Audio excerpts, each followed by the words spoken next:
What up, Fight World? It's your boy Ego, and I'm back with the Vampire Stream. Now, this is not going to be a long one. I must rest up to continue the ether on the Vampire Stream. Let's just talk about some things real quick. Make sure y'all smash the like button. I don't know how many people we can lure.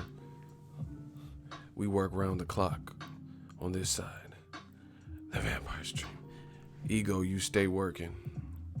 Man, we work tirelessly because we don't get tired on the Vampire Stream.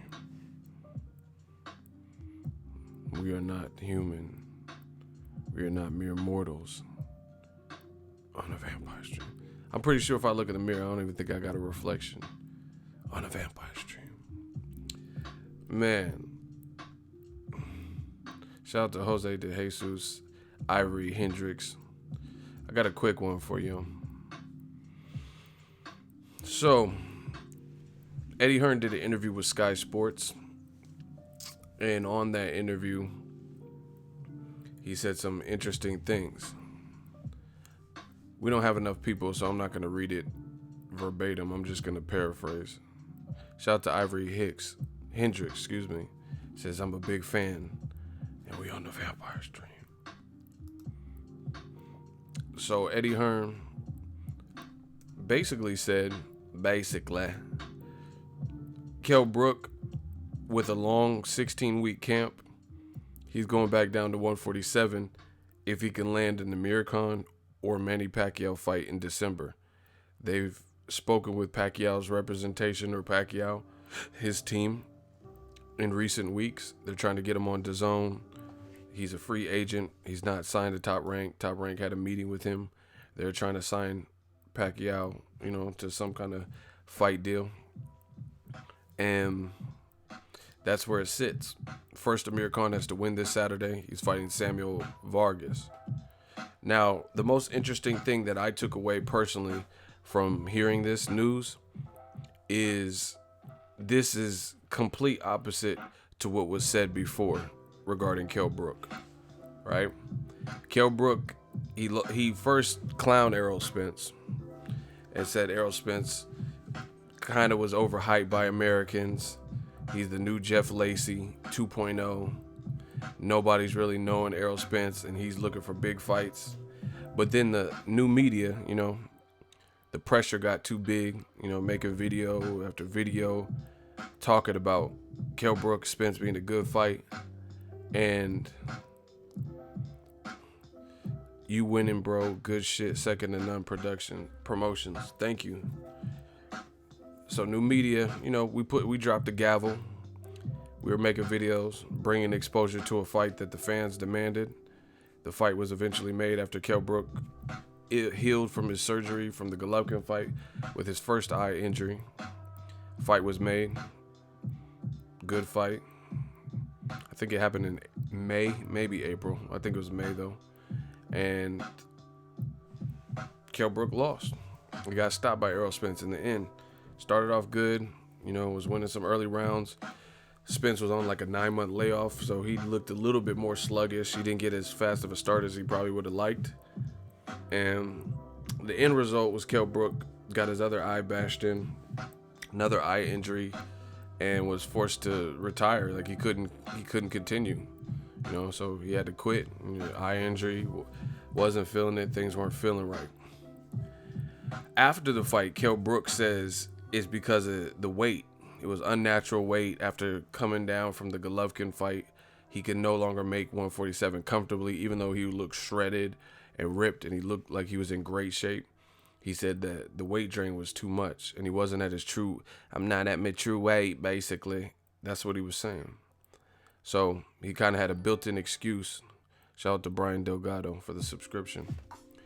Kind of had a built-in excuse as to why he lost to Errol Spence. Now, I'm not big on these excuses,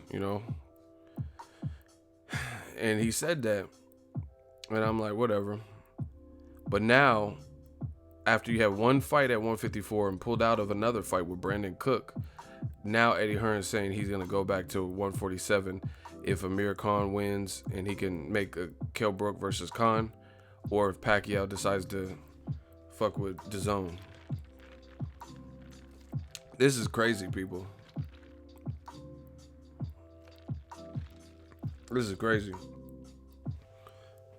It just doesn't make sense to me. You can't say I lost to Errol Spence. Shout out to Jesse Rincon, $5 super chat on the Vampire Stream. You know what I mean? You can't say, it just don't make sense. You can't say you can't make 147 and make an excuse why you lost to Errol Spence. But then now, after having one fight at 54, now all of a sudden you can make 47 again comfortably. All it takes is just a longer training camp. Makes absolutely no sense. Here's a couple reasons why. And why it looks bad. One, there's killers at 54, which once again, Ego's Army, New Media, gang, we keep saying it. Hold on, let me block Holy Ski. All right, he's gone. I'm not playing no games right now. So anyway, here's why this is a bad look. Because like I told you guys, there's killers at 54. And I told you, like Kell Brook, he wouldn't be the biggest guy at 54. And I was like, I don't know how he's going to fare because there's a lot of these big ass dudes. Jaime Munguia is fucking huge, for the division for 54. He's tall and he fights at a relentless pace. So you can have more skill than him, but he could get you just in the battle of attrition. He's a new champion. He's hungry. He's about to be on Canelo Triple G 2 card. I don't know much about Brandon Cook, but, I think he should be the favorite in that fight. Right? So his confidence will only grow if he gets past that.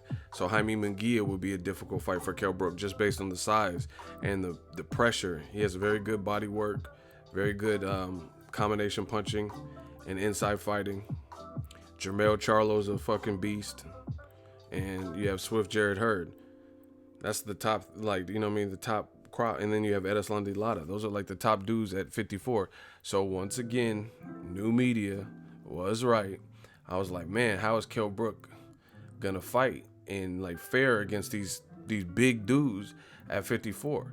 So he was kind of trapped. Okay, so you made an excuse saying you couldn't fight Errol Spence because you weren't at your true weight. But then you looked at the next division up, which was your true weight, and there's killers there too. And now, all of a sudden, when there's killers like Munguia, Charlo, Hurd, who have all... I don't know about Jaime Munguia. I don't know if he's really mentioned Kell Brook. But he said he would fight Swift, and he said he would fight Charlo. So his demeanor, I think he would take a Kell Brook if that was offered, which we know wouldn't happen because Eddie Hearn probably wouldn't make that.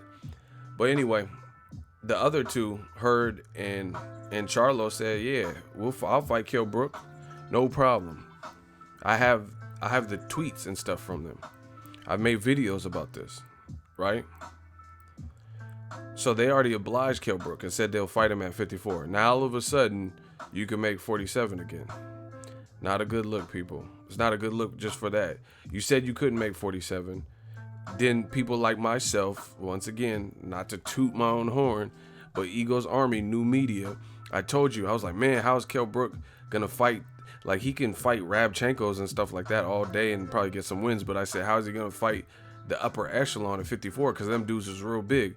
Now, all of a sudden, Eddie Hearn's talking about Kell Brook can make 54. And you guys wonder why I don't believe what Hearn said about Joshua Wilder negotiations. Just look at this whole situation.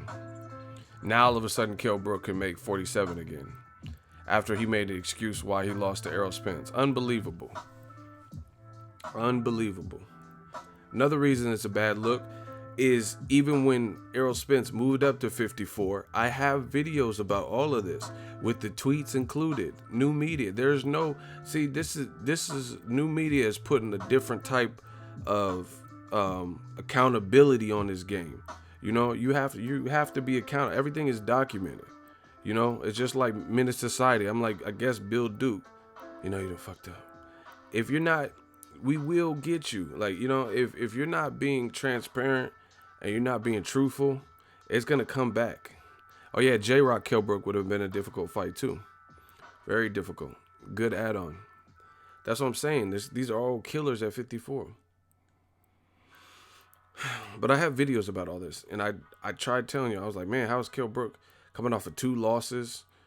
Beating Rabchenko don't really mean nothing in the grand scheme. I mean, who thinks Rabchenko would have beat Charlo? Who thinks Rabchenko, if fucking Swift Jared Hurd beat Edeslandi Lara, why would he lose? Like, who's gonna really think he's gonna lose to Rabchenko? You know what I'm saying? Lara is a technical southpaw. I was at the fight. You know what I'm saying? Hold on, let me block this dude that keeps coming back. My bad. These dudes, they're obsessed with me. Listen, he said ego keeps patting itself on the back. He keeps coming.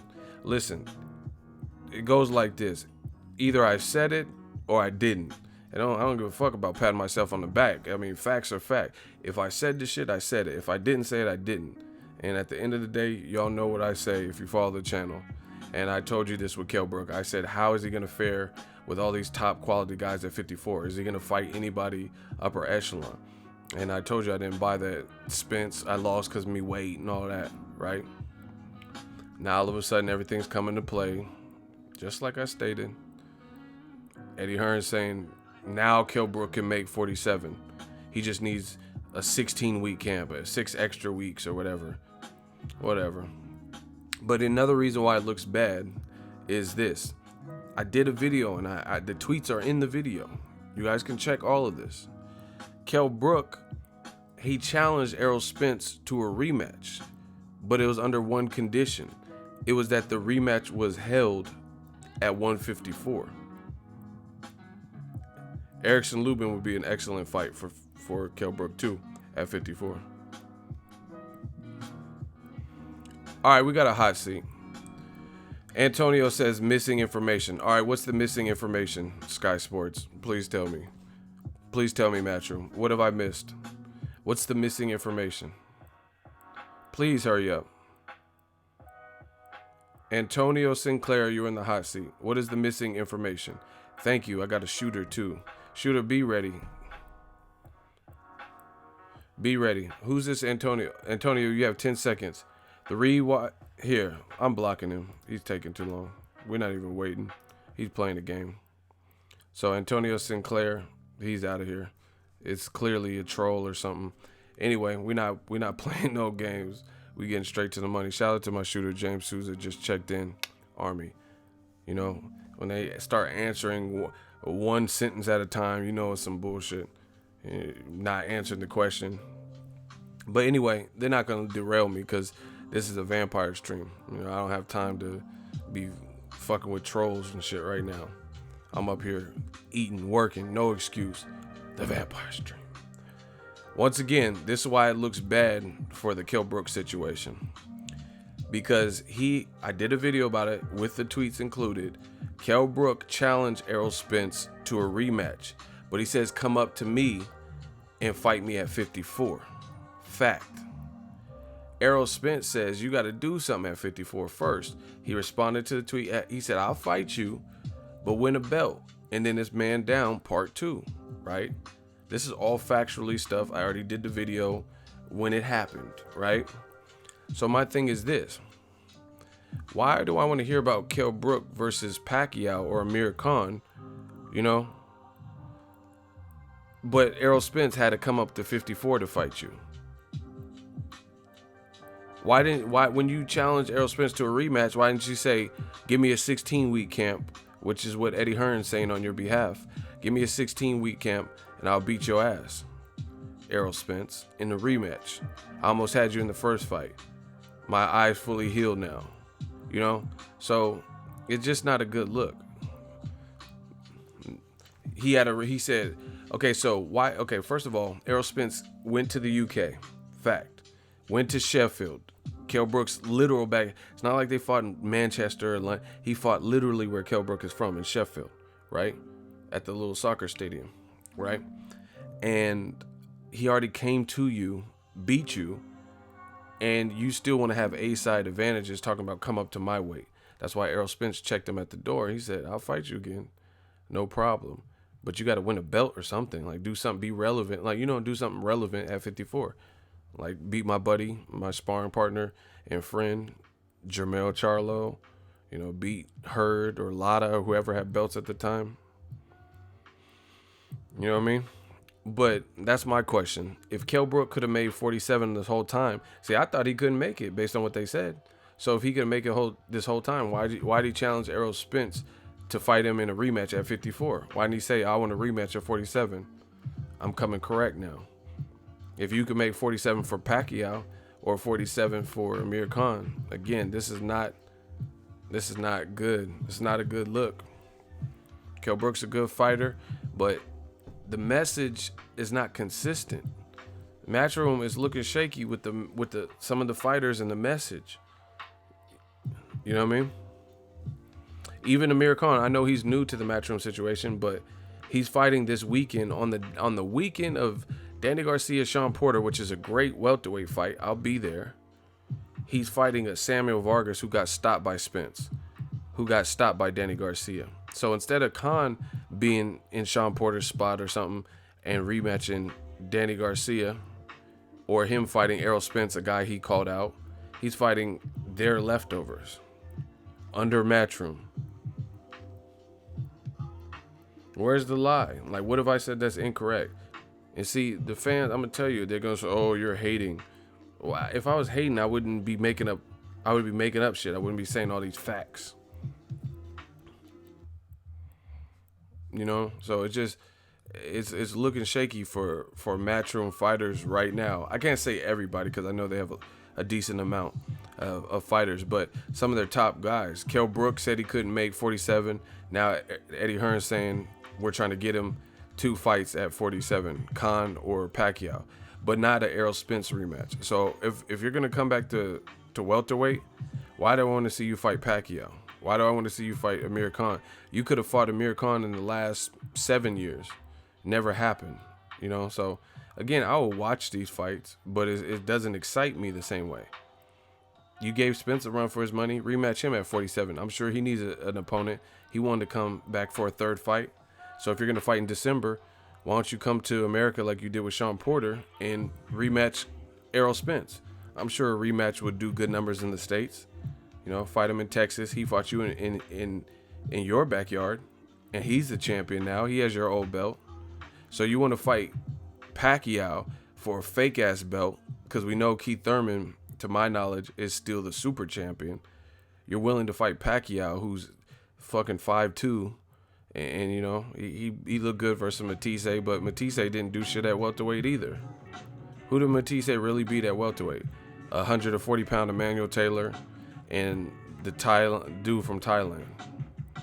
And he has a fake ass version of the belt. The WBA like to have 14 different belts in one division. So Manny Pacquiao has a fake ass WBA belt. Keith Thurman is on a hiatus, but he's the super champion, the belt that matters. See, they don't like these facts.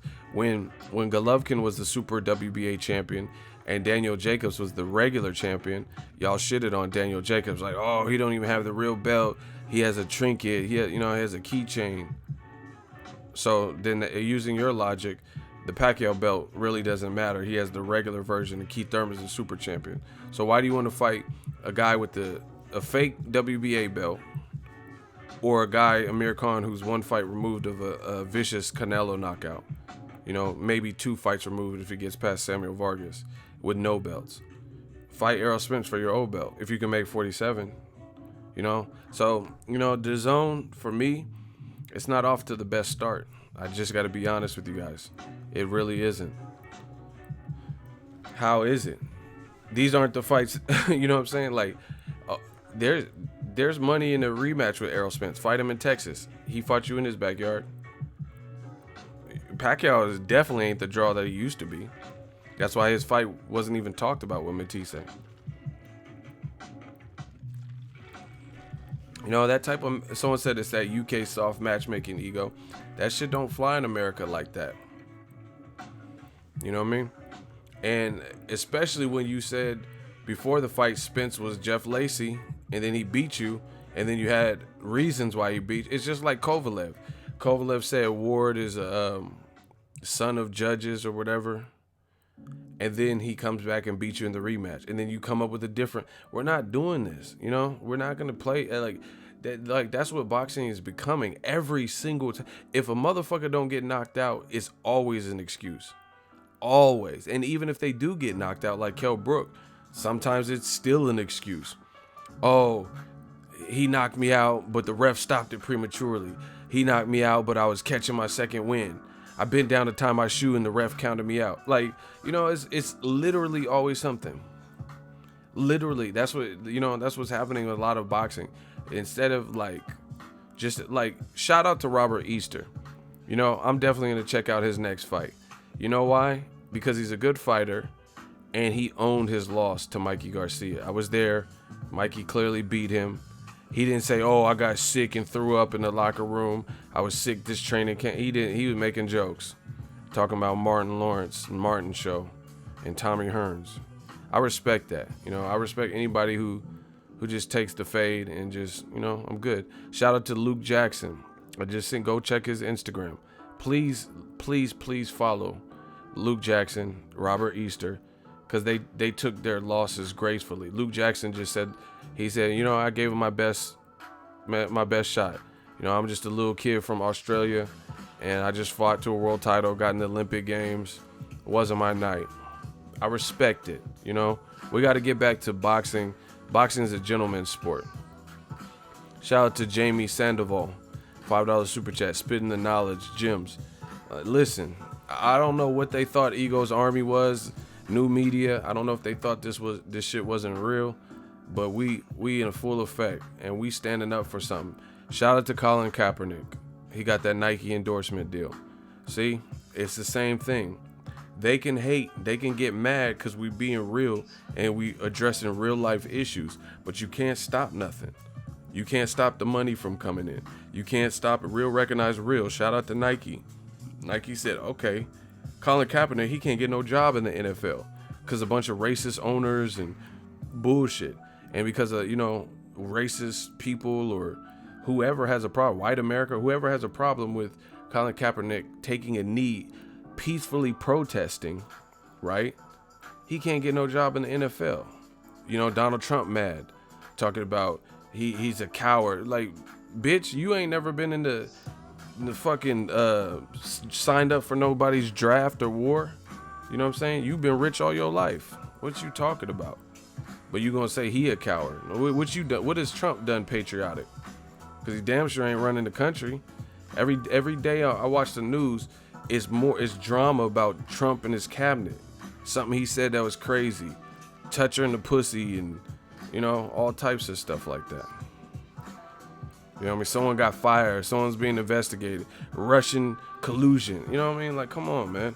But shout out to Nike and Colin Kaepernick for keeping it a buck. New media is the same way. You know, they can be mad. They can be like, oh, you're hating on Kell. I'm not hating on none of these fighters. You know, I want the best for boxing. And lying to the public, not being transparent is not the way. It's not, you know, it's not cracking. That's not what boxing is about. So shout out to the Luke Jacksons, the Robert Easters, Chris Ariel, you know, guys who've taken losses and they just come back.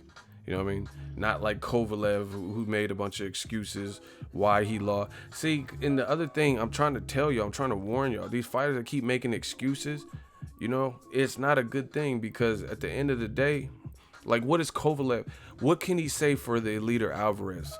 You already blamed the judges. You blamed America. You blame bias. You blame Tony Weeks and his flat top. You blame the ref. You blame your last coach, John David Jackson. You blame your paycheck. Oh, they didn't pay me right. You know, Kovalev fucked around and blamed everybody except for himself for why he lost to Andre Ward twice. Then you lose again, but worse, to Eliter Alvarez. I think Ward started that, but, you know, props to Eliter Alvarez.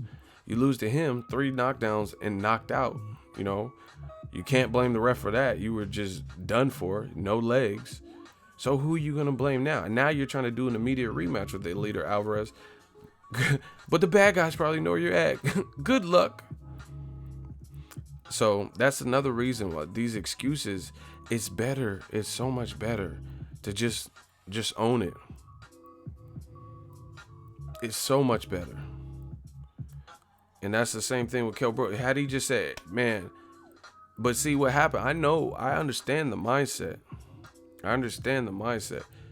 What happens, it's just like Wilder Joshua, the Joshua apologists and radical AJ. Y'all, we got to get these likes up. We got to get the likes up ASAP. But it's like the Wilder Joshua. If you spent all this time arguing for one side, all of that, yelling at people, arguing, saying they're stupid, all of that just to be proven wrong, and the side that you represented was found out, and everyone knows, the whole world sees what the real holdup why Wilder and Joshua didn't happen next or this year. And then now it's a pride thing. They don't want to be like, fuck, I've been arguing for 6 to 8 months, only to hear Barry Hearn do this interview, only to hear this piece of proof came out, only to hear this document was presented. They don't like that, so it's a pride thing. So I get pride. I'm a very prideful person. I'm a very competitive person. I don't like to lose. I don't like being wrong, I guess you could say. But it's life. You're not going to always get W's. I've lost fight predict. I said Rigondeaux would beat Lomachenko. But I owned it. Like, I'm not mad. Like, Lomachenko won. He moved up in weight. It wasn't his night. Boom. I'm immediately rectified and exempt from the curse, because I said props to Lomachenko. He advances. I didn't make no excuses, say Rigondeaux's hand or nothing. Some people use that. I said I don't know about no hand injury.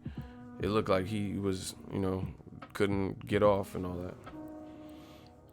So Kell Brook did all that and said Spence beat him because and I'm not at midweight and all this. Then you fled to 54, saying you couldn't make 47. Now your own promoter inadvertently threw you under the bus, because now he says if the opportunity presents itself when Manny Pacquiao takes a fight with you, or Amir Khan wins and takes a fight with you, you'll go back to 47. That is not consistent. I'm sorry, that's not consistent with Team Brook and what they said at all. He said he couldn't make the shit. Now all of a sudden he can make it for a big fight. Have a big fight with Errol Spence at 47. That's a good rematch. It's perfect. Spence wants to come back in December. You want to come back in December. So, we're done. We're done with all the excessive politics. I understand how the business works. We're not here just trying to rile people up and create issues and like bicker and complain about it. That's not what we do here.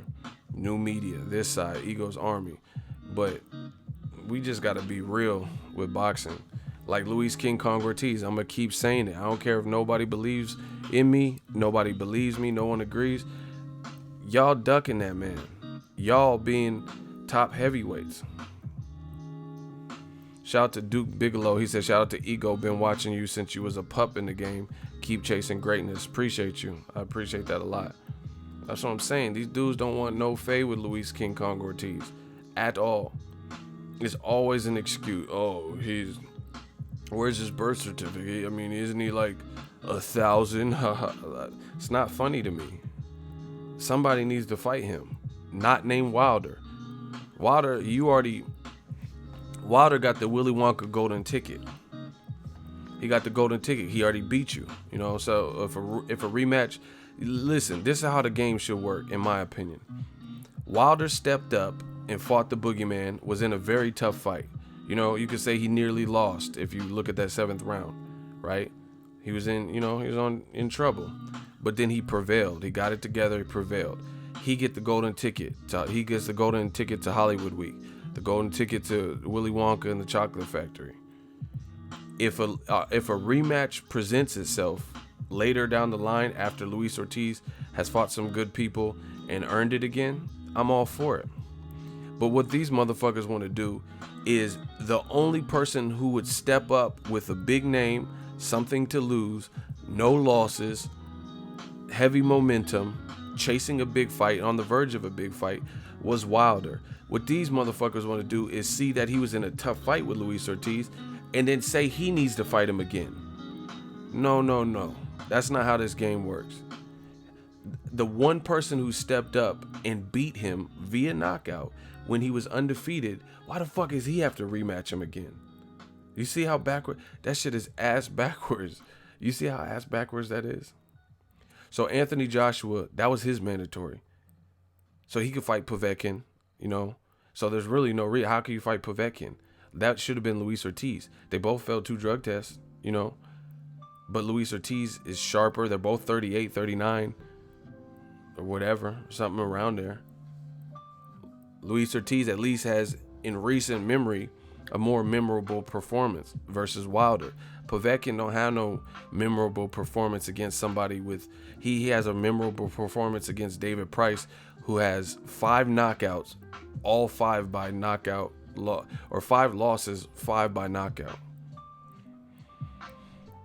But this is how the fans do, you know, the man fans. They want to protect who they want to protect, and they don't care about Wilder or whatever.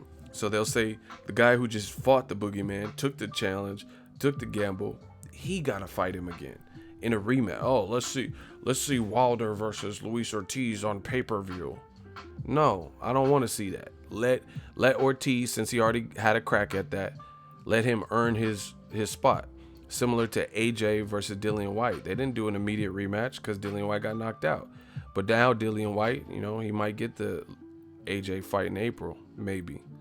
You know what I mean? Because he mounted a comeback. You get what I'm saying?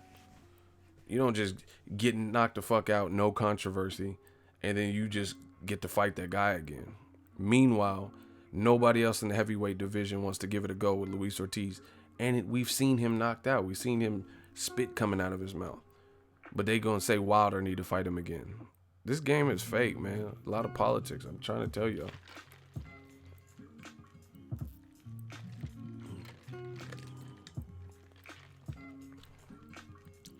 They want to pawn Luis Ortiz off on Wilder when he already went through him. He already had his tough fight. Why does he have to be the one? And see, this, you know what the fucked up thing about this game? I'm telling you, I know all of his secrets, even the ugly ones. Notice when a guy loses but looks beatable, he don't have a problem getting a fight. Like Joseph Parker.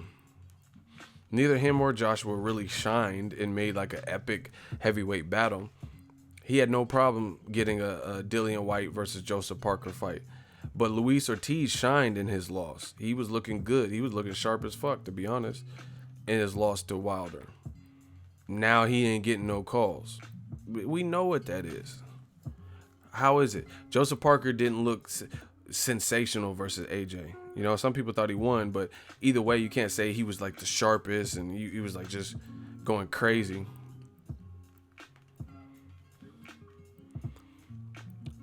Povetkin best Ortiz already, though? What are you talking about? Dan Kell, you in the hot seat. See, I'm not playing with these dudes. He says Luis Ortiz best Ortiz already, though. When did Povetkin fight Luis Ortiz?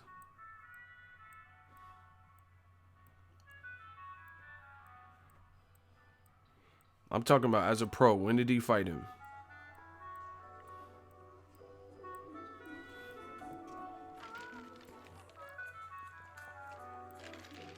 People just be saying anything. Dan Kelly, you in the hot seat.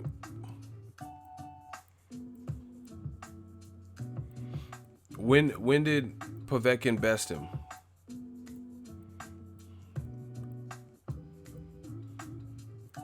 All right, you have 10 seconds. If you don't answer in 10 seconds, you will be removed. I'm not even doing an out loud countdown because this is the vampire stream. New set of rules. If you don't answer in 10 seconds, you will be clapped. When did Povetkin best him? When did Povetkin best Luis Ortiz?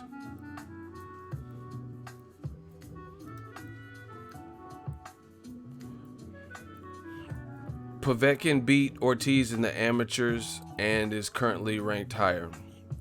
All right, so this is gonna be an easy one. First of all, amateurs has shit all to do with beating someone as a pro. So I got a question. What's the name of the guy that beat Floyd Mayweather in the Olympics? Tell me right now. Dan Kelly, you have 30 seconds before you can Google. Hurry up and tell me the name of the guy who beat Floyd Mayweather in the amateurs. 15 seconds. 10 seconds, because I know you're probably trying to get on Google to check real quick. 5 seconds. What is the name of the guy that beat Floyd in the amateurs in the Olympics? 1 second. Exactly.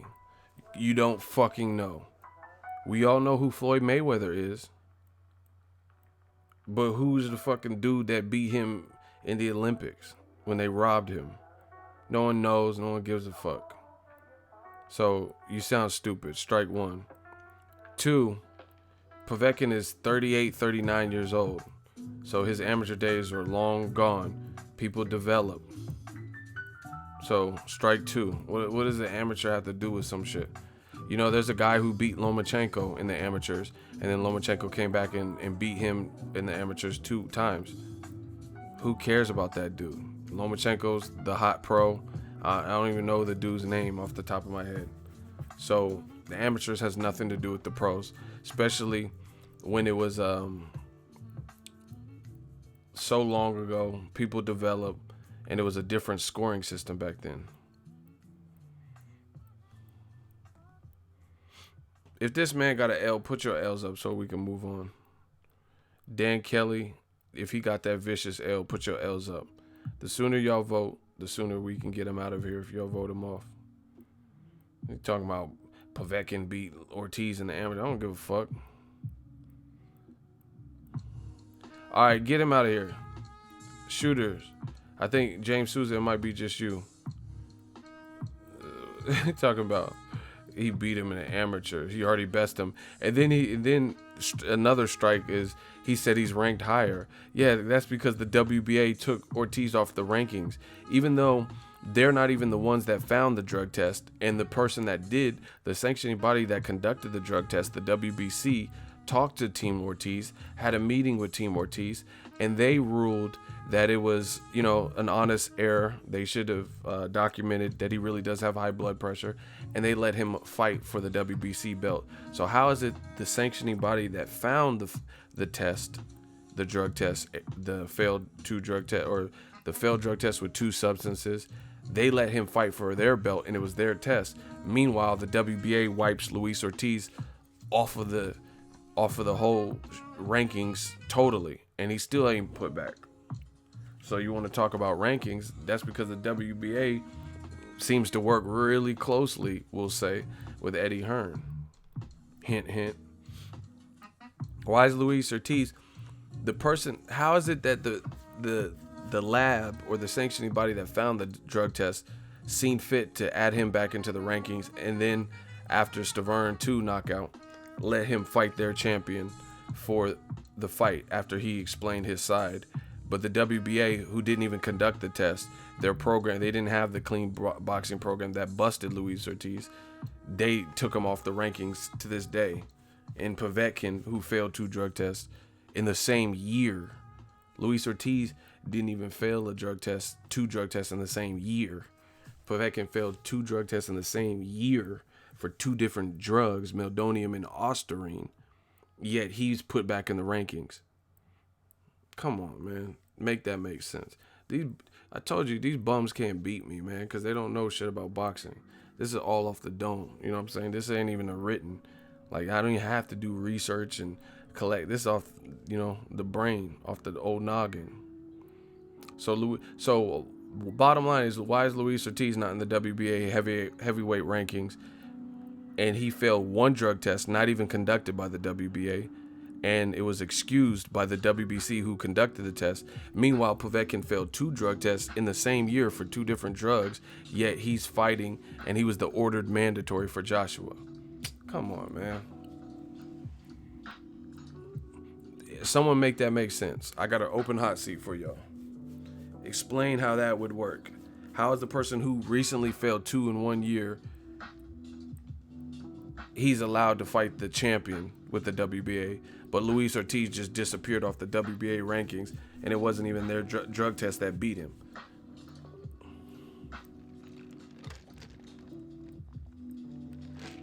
So, anyway, bottom line, Luis Ortiz, until otherwise proven, is a badass. That motherfucker is bad. So, someone not named Wilder needs to fight him. Period. Fight him. I don't want to hear anybody say anything else. And they can say, I can't tell people what to do. Anyone can say whatever, but I'm not trying to hear it unless you about to fight that man. Unless Luis Ortiz is, if his name leaves your mouth and you're a trainer or a fighter and you fight in that division, unless you fighting him next, I don't care. You know, I just simply don't. Like I heard Joe Joyce, he's cool. He's training with Abel Sanchez now. He said he wants to fight Ortiz in a few fights. I don't care.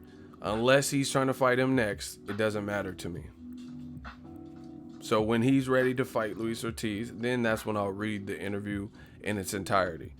If he's going to fight him next. If he doesn't want to fight him next, then it doesn't really matter. I'll wait until he wants to fight him, and then I'll read or watch the interview. I'm not giving this shit, paying no attention. They say Ortiz is so old, yet they want him to, get even older. You see how fucked up this game be working? I'm gonna say that again, but y'all got to get these likes up. We have over 100 people on a vampire stream, and the likes are like not even halfway. It's like 48 or something like that. So y'all got to smash the like button. But once again, let me break it down. Everyone keeps complaining, saying, "Oh, all Wilder did was beat a 43-year-old Ortiz."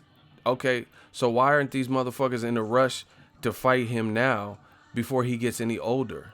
You know, if you were already complaining that Wilder this year fought him and Luis Ortiz was too old, then why don't the other contenders and stuff hurry up and fight him before he gets any older? Make this stuff make sense. See, this is why they can't beat New Media. This is why they can't beat Ego's Army. The stuff we're saying makes way too much sense, far too much sense. If you're complaining that a guy is old, why are you going to let him get much older by not fighting him straight away? Fight Ortiz now. Like, why he's active. Okay, he fought Daniel Martz in December. He fought Wilder in March. He fought on the Mikey Garcia card in June or July. I forget what month, but I went to the fight. So now he has been pretty active, the most active he's probably been. Don't let him get any older. Fight him right now, straight away. Shout out to Patrick Scott, $5 super chat. Shmoney gang said, "That's what's up, Ego. Keep grinding." Thank you, man. Antonio Hernandez, no disrespect, I don't play these little games. Who's the most exciting fighter you know? I don't care, like, to be honest, because I'm a type of person that likes variety. A lot of you guys want to play games like who's the best, most exciting. You know, I have different moods. 1 minute I want to watch and study Terrence Crawford, Errol Spence, Wilder, Anthony Joshua. You know, so why do I have to limit? You know, I'm greedy. Why do I have to limit it to one fighter who's exciting? There's a ton of fighters that are exciting. You know, that's just I like watching Canelo. I like watching Gary Russell. You know, so I like too many different fighters to try to say who's the most exciting. There's no most. They're in different divisions. I want to see different shit. Sometimes I want to study Rigondeaux. You know, sometimes I want to watch someone else who throws crazy combination punches. I like Jaime Munguia. You know, he's good to watch. Needs to work on his defense, but he's exciting. So that's my question. You gonna do a 7 reasons for Canelo Triple G? I gotta see, because this week is crunch. I mean, not this week. This month is gonna be busy for me. And it's funny because no matter what I say, everyone, you. This is the funny thing. They're like, you love Canelo. Whatever. That shit don't hurt me. That don't affect me in the least. But it's just funny because everything they're saying, they're mad that I'm saying what I'm saying. They're like, you're so biased for Canelo. So what does that make you? Because you love Golovkin and you keep calling him Canelo and cinnamon bitch and all this. Like, so what? So I'm biased. What does that make you? I'm not out here calling Golovkin all types of crazy names and shit. You know what I mean? But this is what they do. You know, these kids, they act like super emotional. If you don't say what they want you to say, you're biased. You hate this guy. I don't hate none of these guys.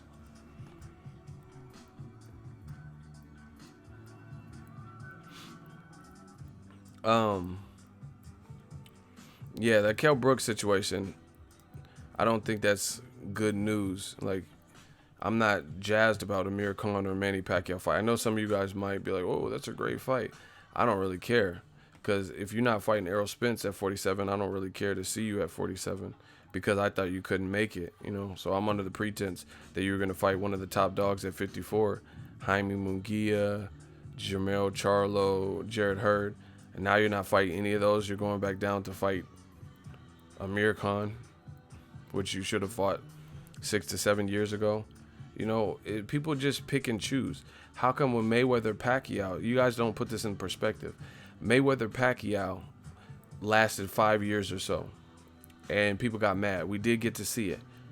Eddie Hearn's trying to sell us Kell Brook and Amir Khan.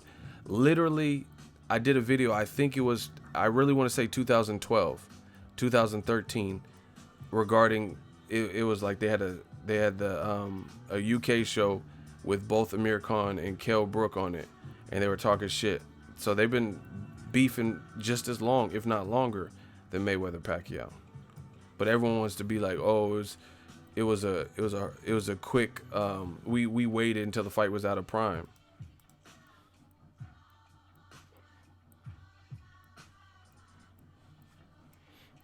But why are people not saying that about Amir Khan? Like I said, people pick and choose.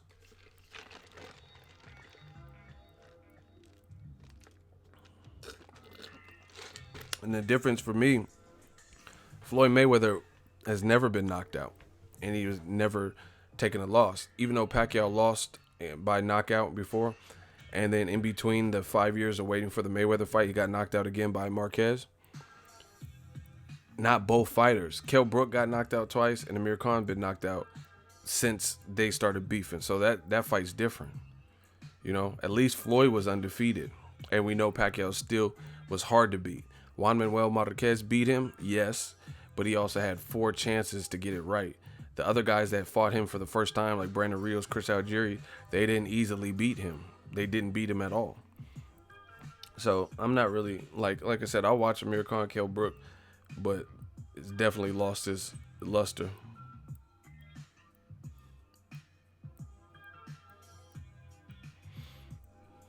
So,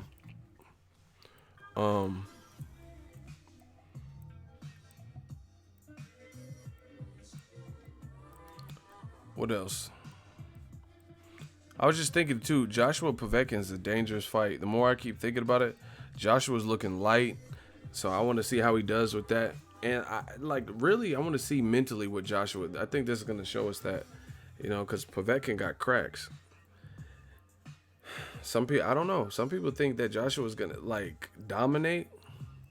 I'm not getting that feeling. I'm not getting that feeling at all. You got to look at it. And this is something that you should be concerned with, is Joshua's not trending like here. Okay, here's an example. Maybe you guys don't understand what I'm saying, but I'll try my best to elaborate. All right. When I see a person take their biggest step up, like career-wise, I kind of expect that when they fight lesser competition than that big step up, to crescendo. Does that make sense to you guys? Like Joshua fought Klitschko. So if you knocked out Klitschko, I'm like, okay, Klitschko, you know, he's a Hall of Famer. Even though he's coming off a loss to Tyson Fury, that's still a Hall of Famer. That's the Klitschko brothers. So if you were able to knock him out, I'm expecting your performances to look really sharp, because that was a huge learning curve type of fight, and you punctuate it with a TKO win. So then when I seen him get like kind of a mercy stoppage versus Carlos Takam, and then Joseph Parker goes the distance, it's kind of concerning. You know what I mean? Because you usually see people elevate because they're more confident. I just beat a legend. I just beat a champion. You know, so it's like the coming of age. Like, for example, look at Errol Spence. I dare someone to tell me that since the Kell Brook fight, Errol Spence hasn't like grown and looked more confident. You know, the Kell Brook fight was tough for him. He emerged victorious. And then since then, it shows. Like he's when he's fighting guys who are like lesser rated than Kell Brook, like Ocampo, he destroyed him in one round. Lamont Peterson, he dominated him until he got knocked out. Do you get what I'm saying? So it's kind of concerning for me to Joshua because you beat a Klitschko, and then your performances after against guys who aren't, as revered as Klitschko, they were lacking to me. So that doesn't make sense to me.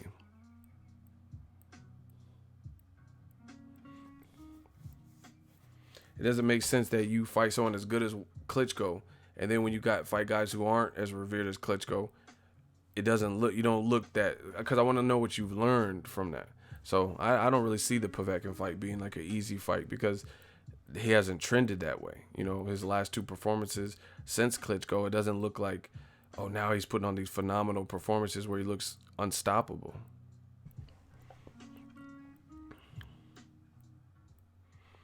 What about styles make fights? Yeah, styles do make fights, but if you could be, so what about Klitschko's style? Klitschko has historically given a style that's hard. Brian Jennings couldn't beat him. Povetkin couldn't beat him. So it doesn't work one way. Styles make fights for everything. Klitschko has showed a hard style, aside from Tyson Fury, who fights totally different to Joshua. So his style is hard to beat. I don't think Joshua looked good versus Parker. All he did was jab. He got on this Kovalev Golovkin, especially Golovkin when he steps up to Lemieux or Danny Jacobs or Canelo. That's all he was doing was jabbing.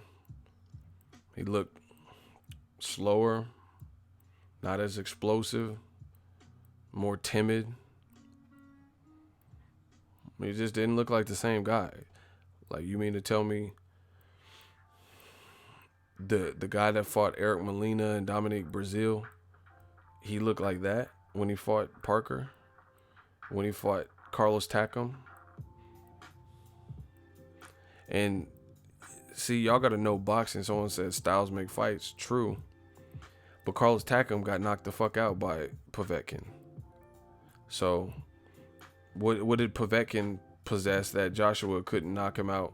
You know what I'm saying? Like, it's not like he's like Povetkin's power puncher, boxer puncher, and shorter and smaller. So how was he able to knock out Takam?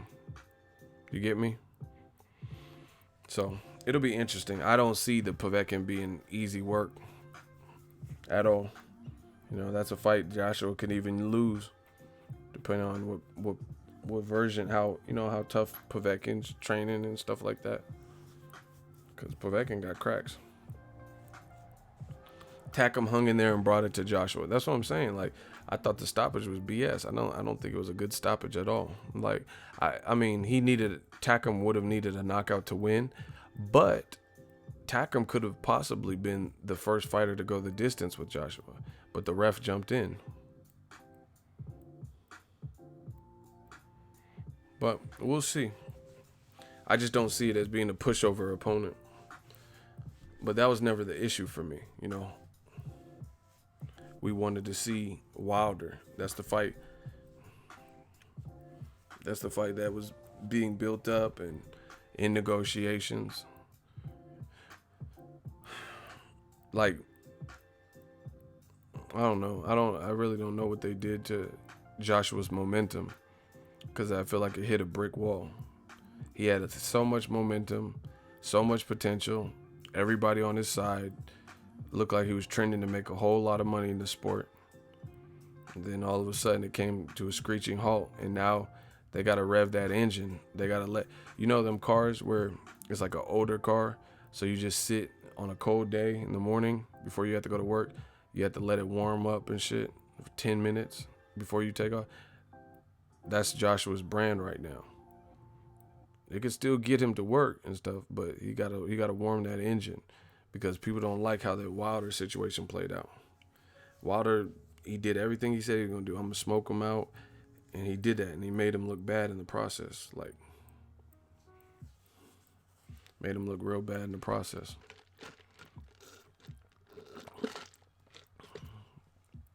And I think Eddie Hearn, he did too much, like in an effort to make Wilder look as horrible as possible and as irrelevant and unknown and unpopular as possible, it backfired because you did all this extra shit and Wilder's at an all-time high in terms of popularity. So clearly it didn't work. Kind of reminds me of my channel. They say all this stuff. Oh, ego, you suck. You're biased.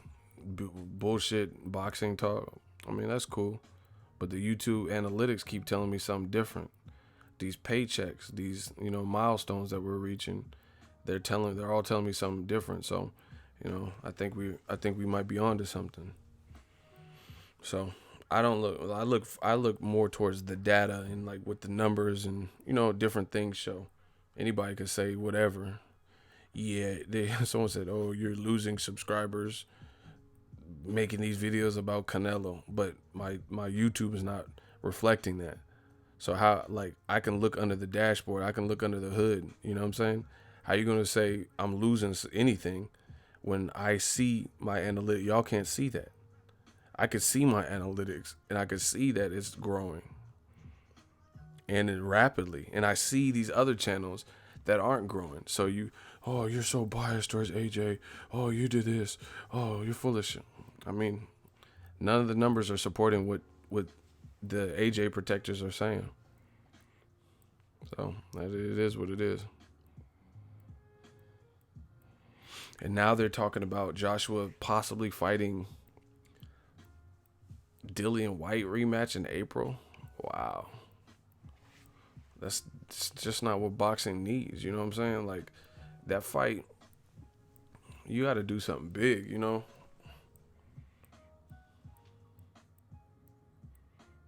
You got to do something big. And see, that's what I'm saying. Dillian White versus Luis Ortiz or Gerald Miller, those would be definitely good steps in the right direction if you really, really felt you had to make Dillian White versus AJ rematch, because we seen Dillian White come up short versus AJ. It was no controversy. So you think you're gonna do 100,000 plus with Dillian White rematch?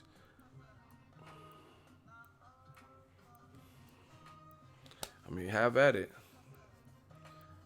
Like, it just doesn't make sense. Yeah, Luis Ortiz, he's feared. Him and Wilder, the most feared in the division. Most feared for sure.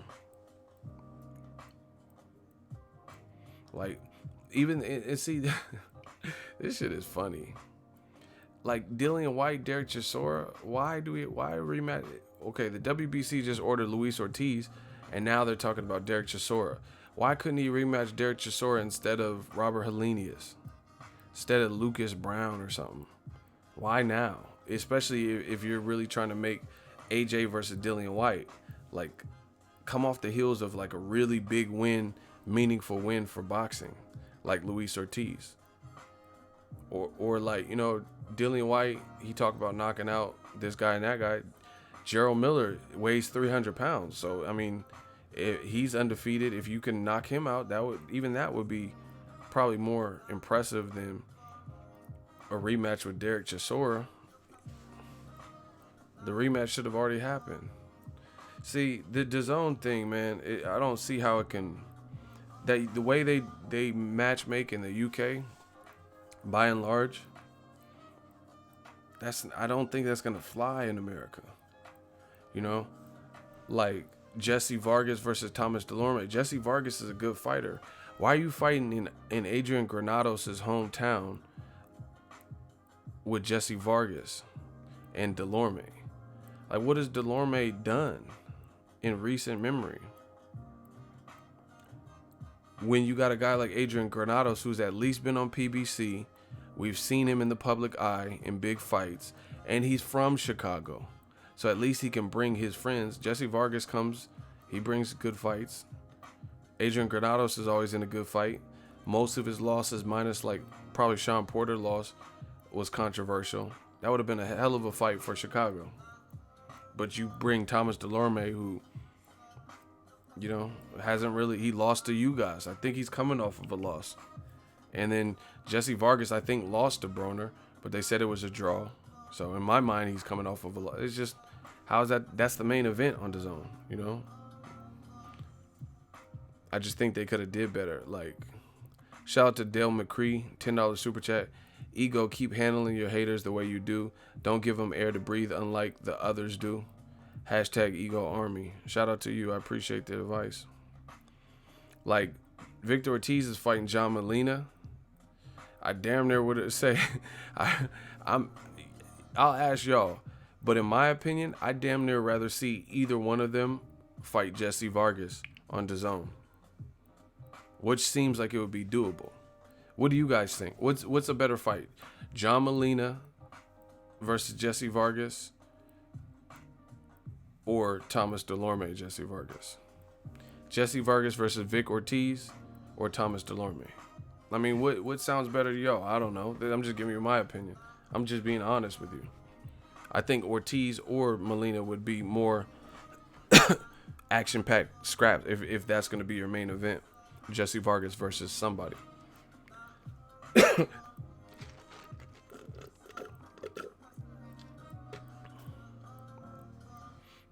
See? Look, the fans are putting their comments. Look, people are saying Vic or Molina. That's what I'm seeing. You guys will be able to see it on the playback. Or, if we're gonna keep it matchroom, Amir Khan with Jesse Vargas. That would, instead of that match. I'm trying to tell y'all, that matchmaking ain't gonna work. Like, instead of Emmanuel, whatever, Amir Khan versus Samuel Vargas, why not Amir Khan Jesse Vargas? That's a good fight. And that would have been a good fight for this nice venue in Chicago. You know, not Thomas Delorme. I mean, that's not a knock on him. It's just, what is he? He's coming off a loss to you guys. I mean, I don't remember when he fought after that. They said he was driving Ubers because, you know, TMT wasn't getting enough Skrilla. Someone said, forget Khan. So, in your opinion, you would rather see Jesse Vargas, if you had a choice between Jesse Vargas versus Thomas Delorme or Amir Khan, you're telling me Thomas Delorme is the higher fight on your list.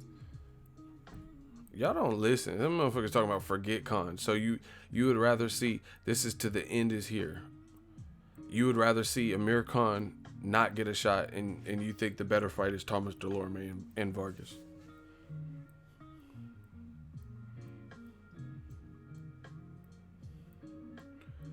Wow. Let's do a quick vote.